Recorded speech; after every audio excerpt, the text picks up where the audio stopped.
Good evening. I guess you might be wondering how I got here. My family has always been into TV. I'm not sure what they would have done before it was invented. After my nan had a stroke, she began to make no sense. My granddad spent the time he wasn't caring for her completing jigsaw puzzles, watching James Bond movies and filling out word searches. 5 years later, a friend said to me that all books are detective novels. My great-great-great-grandfather worked for the Gormont British Picture Company in the 1930s, helping to assemble the first household TVs. The family didn't get their first TV until 1954, the year my mum was born. Later in 1966, my great-grandfather was a labourer on the building of the Sandy Heath transmitter, which brought greater television reception to the east. The Sandy Heath transmitter is a bit like the Eiffel Tower, but in Bedfordshire. You can see it for miles, and an imaginary landscape seems to pivot around it. Its omnipresence numbingly felt by the push and pull ache of the things it's ushered in. I came to think of it as the metal spoke in the middle of a record player. It watched over the resonating sounds of ploughed fields, TV dinners and baths running. The latest science has discovered that powerful environmental conditions, near death from starvation for example, can leave their mark on our genetic material. This suggests we can short-circuit the evolutionary process, and new characteristics can be passed along in a single generation. It also suggests in some small way we can change ourselves in the most fundamental way by the events in our lives. There has never been any powerful environmental conditions in Bedfordshire. By the time my parents married, my brother had been born and both my parents wanted a girl. But that didn't happen. I was born in a large squat building that sat well in a flat landscape. After I was born, my mother developed acute agoraphobia. The doctor said it was a form of post-traumatic stress. The stress had given birth to me. The doctor said that the disorder had mutated into a severe social phobia that was rooted in the fear of my abduction or death. She wouldn't leave the house. Practically, this meant I couldn't leave the house, not without a lot of wrangling and tears. The car for many years was my only porthole. Family habit and the medical services paid my passage and made way for the occasional shore leave. I was hurriedly ushered out along corridors, under blankets like ET, and bundled into a hermetically sealed bubble called Capri. I never learnt to swim or ride a bike and was schooled at home, but my brother lived out a relatively normal childhood, going to school, swimming and cycling. My mother's living entirely indoors meant many family gatherings had to take place in the house. But as the spring and summer seasons approached, me and my brother would spend a lot of time in the garden, where my dad would organise barbecues and family gatherings. At these times my mum would watch from the patio doors. The family albums were interspersed with family portraits which took place in the garden. Always in the middle of these periodic snaps was the familiar gap in the ancestral huddle, where my mum's muted image would be reflecting back from the patio doors. Like a spectral fish sliding in a thin double-glazed tank. She wanly smiled in her membrane limbo, pretending everything was okay, so we pretended too. And those summers must have played out to her like constant reruns of a globally franchised sitcom. Now these images were burnt into the window-lean retinas of the house, decaying each year in her mind like radioactive isotopes, the hard lines safer, softening to a fuzzier, warmer impression.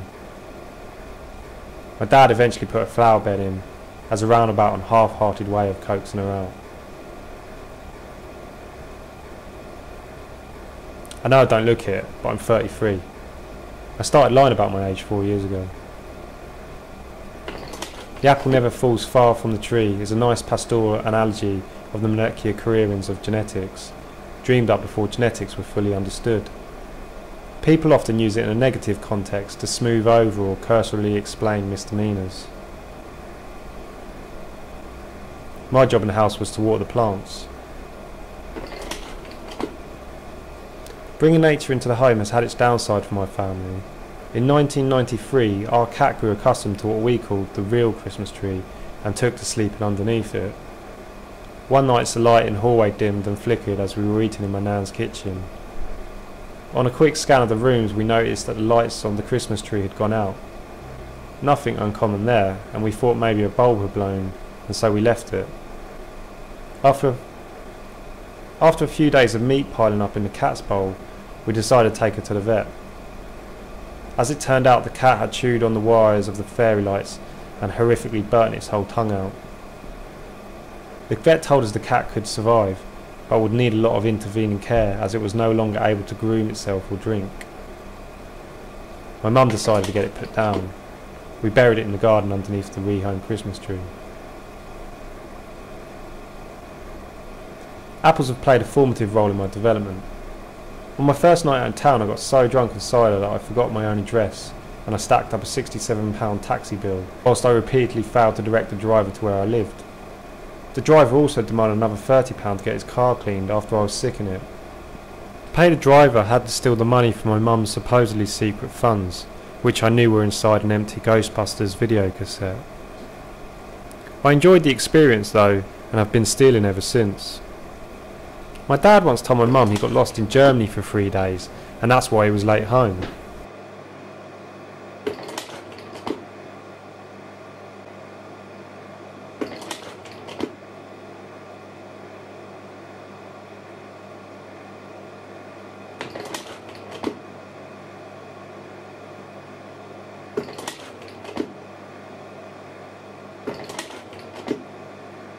When you get lost, you walk around in circles. Even if you think you're concentrating and walking in a straight line, you will either slightly veer into the left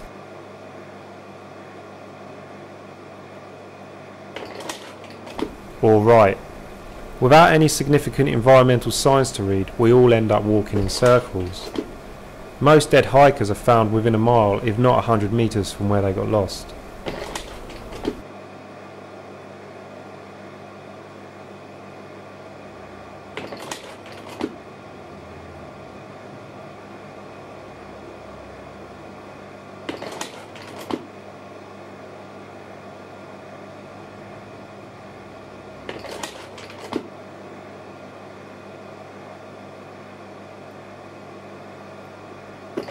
My mum drove us to a motel and we got lost in Northampton for 3 days.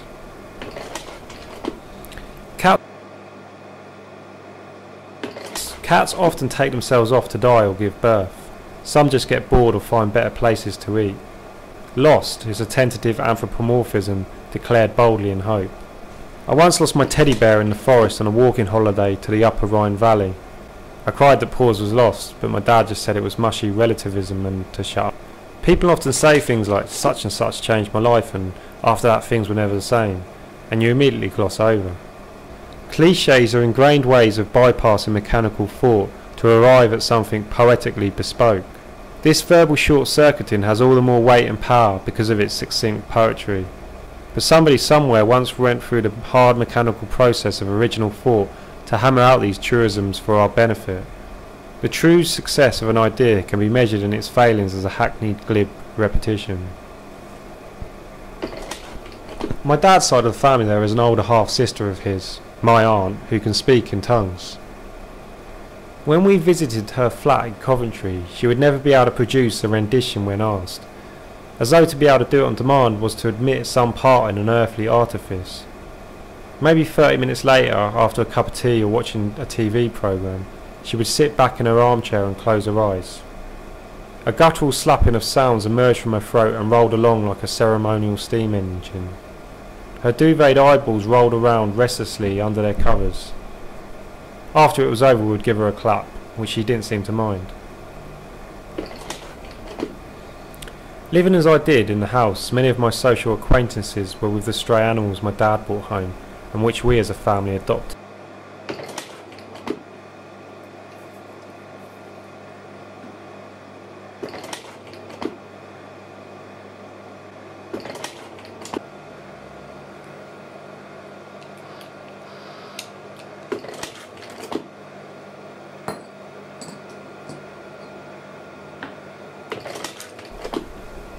I would hate their gaits and behaviour, trying to communicate with them, later realising every action I made in front of them was a communication. How the communication was received is the real problem. I once pretended to eat the dog's food on all fours. The dog, Ziggy, a brown Doberman, in an abrupt instant snarled and swiped his jaws across my face, knocking me onto my side.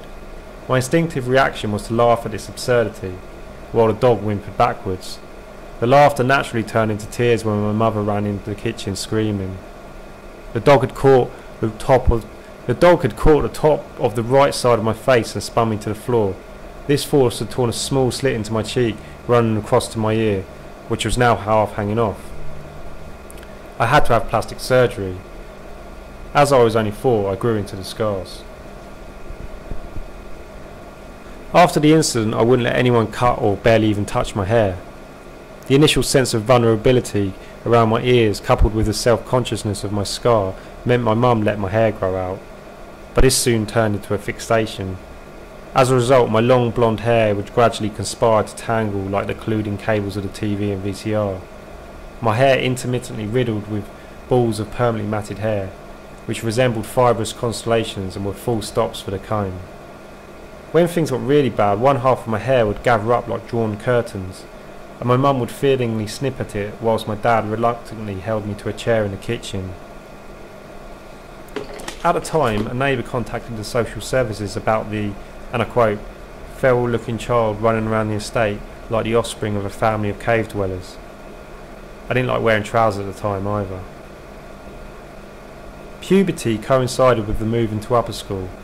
I took this opportunity to go to the barbers for the first time in 9 years. The dawn of social embarrassment in my soul cured me of my phobia in an instant. I often wonder what my granddad's dreams must have been like in the days of word searches, Hollywood espionage and taking my encrypted van to the toilet. Maybe he would be anxiously circling the gibbering sentences of my nan on a land-sized puzzle, a flat Constable reproduction in interlocking segments. Maybe he would hover above, godlike, over the kitchen table with a big red marker pen, a bit like an upturned Sandy Heath transmitter with its flashing red beacon. Maybe in his dreams he would link the lozenges of text like the riveted limbs of a Meccano set, building a code-breaking machine the size of their bungalow. He would be a key asset in an arms race for information, his own dyslexia a key skill in understanding the codes of foreign agencies. My granddad built the house he died in. He died of lung cancer, which they say was probably got from the asbestos he encountered as a builder, but they couldn't be sure.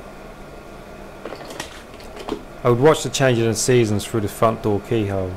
The same house, a faux Dutch family home, sat and awaited my gaze.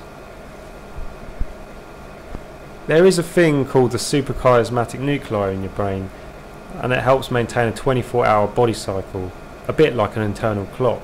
It's triggered by light, it gearing us up into action when light hits our eyes. It then helps maintain a chemical rhythm in our body to a roughly 24-hour schedule.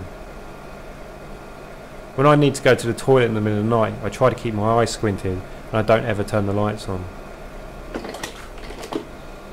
The shopping centre in the centre of the town we lived had a large mechanical clock, which perpetually gave birth to various orchestrations of symbolic moving parts. These movements were stitched onto the chronologically tempered music that it bore.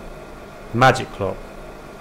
The magic clock was the meeting for lunch, meeting after you'd finished in Woolworths, and the meeting if Lost Point. As I sat and waited there, I would crane my neck and observe as the silver globules got pulled along their orbital track into the God Machine. The God Machine constantly regurgitated the globules back out again into the thermosphere. They spun along, waiting for and reacting to rejection. As I watched the constant unfolding of expected events, I would feel sleepy. As I waited with the other temporary strays and bottom feeders, I felt cosily subterranean. I floated around with my mouth wide open, eating pick and mix with the other weird fishes. I haven't got time was a hard one to decipher for about a year. I concluded that what my mum meant was that she hadn't got decent time. Time was on the VCR, on the cooker, on breakfast TV, everywhere. But really nice time was here in the shopping centre, really heavy and right up in the ceiling.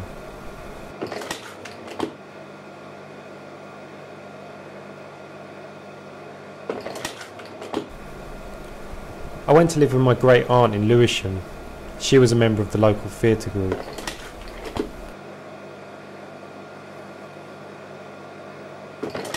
My great-grandfather on my mum's side left all his savings to a local architect's firm in Biggleswade.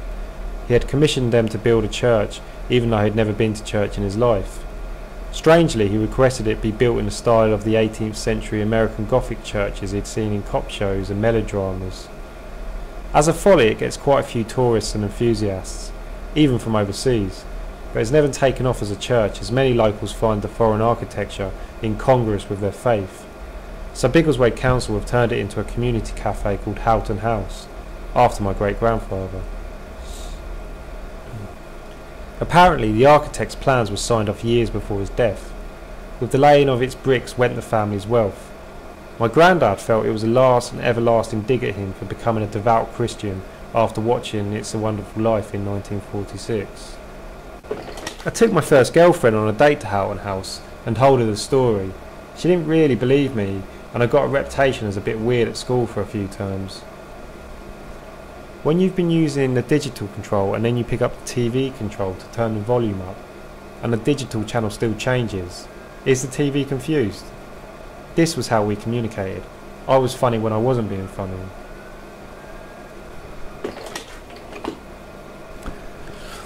My dad's much older half-brother made his money in communications, which to us as kids meant he made his money by talking.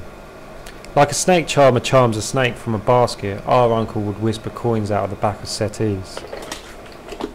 After his wife left him in 1990, he began his continuous tour of the sun-bleached scree of all of history's failed civilizations.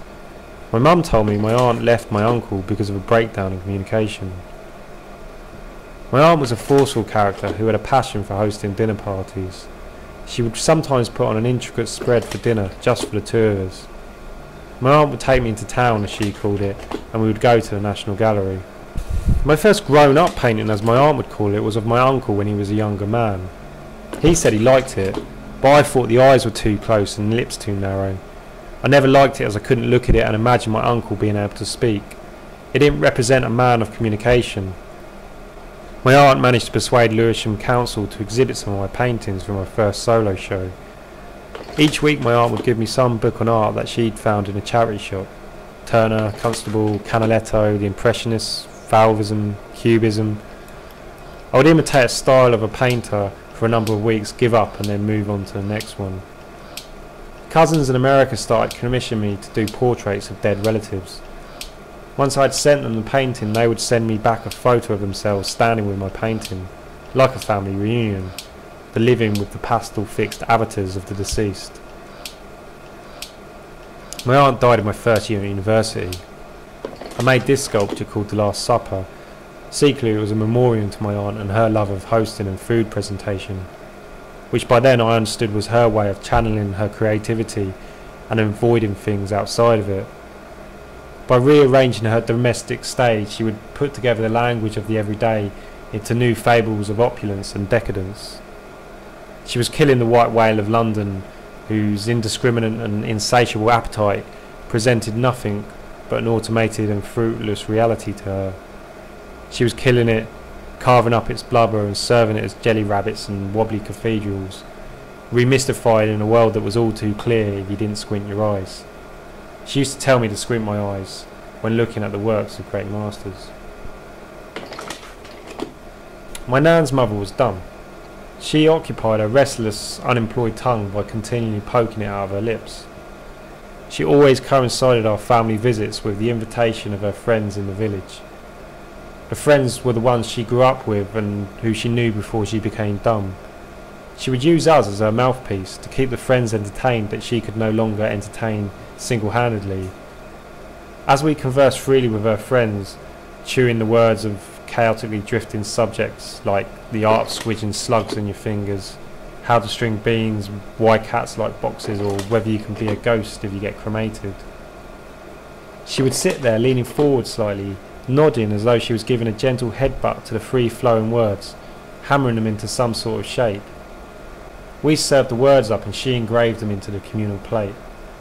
She would direct traffic with that head, assigning sentences and subjects to individuals and then relaying the responses back to somebody else, all with a gentle nod of the head. She had lost her words but gained everyone else's. She joined them up for us like a switchboard controller. If it was a sentence proffered with the implication of gravitas, she would weigh it in her mouth, forming its shape with her tongue and sticking it out of her lips for all to judge. When such sentence was said, all would look at her to see whether the utterance was special enough for the fox to come out of its hole for a look. My first time on a plane was on a trip to Salou in Spain. My nan told me to suck a boiled sweet to stop my ears popping, which conjured up some danger, but I was relatively calm otherwise. It was the first time I'd seen the country, or any country, up high, really high. I liked the simplicity of it all. It had a meaning. Country meant something. It had a general colour and a sort of pattern, like the circuit boards in the back of a broken TV. It was like squinting. I had a heady feeling of vertigo, one part popping ears, one part being up really high, and one part thinking I understood something completely, like when you found the formula in the maths coursework. The whole family went. It was like we had chartered a plane. The holiday involved a lot of the beach, and I couldn't swim. My cousin took it upon herself to teach me to swim.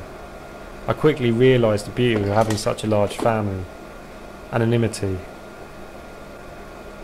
I stood aside licking ice cream into cloud shapes, transcribing their spreading versions of buckets, faces and trees into crude white slip. My twice translated forms eventually escaped down their wafer plinths. Denatured standards unfit to pass as things in this world were discarded on the floor, left as dormant grave goods, useful advocates in a sludgy netherworld. On the holiday, when everyone thought I was swimming, I would sneak off down the road and watch the local prostitutes stalking around underneath a tree. On the last occasion, they came up to me stridently across the road before I could react. They chided me half mocking. I couldn't speak back. "You want look?" I couldn't speak. I tried shaking my head one way or the other, but it circled ambiguously as I struggled to gauge the force I should use against its new weight. "We friends? Yes? Hello?" I couldn't speak in their language, mine, or anything we might share. It continued. "Speak? Not like? Where you from?" One was getting angry, the other gave me a half-hearted smile of sympathy. I anchored myself to the wet patch on the bench, looking at the floor until they left. My failure of speech mesmerised me. I had dreams of trying to speak through mouthfuls of mulched up paper, endlessly trying to dig out my vowels with my tongue underneath the papier-mâché slop. At school I avoided reading aloud, and if cornered I refused, fearing my throat would fill with phlegm and I might end up crying or pissing myself for embarrassment. Even out shopping I would have to rehearse my lines if prompted to interact with a stranger. Potential exchanges were rehearsed and clipped to their minimal plausible output. "Do you do engravings, and can I get Happy Birthday Dad on this, and how much would that be?" "Do you do engravings? How much is it?" "How much for engravings?" How much for Happy Birthday Dad engraved on this?" "Can you engrave Happy Birthday Dad on this, please?" "How much?" "Happy Birthday Dad engraved on this, please." "Happy Birthday engraved on this, please." "Happy Birthday engraved on this, please." "Happy Birthday, please."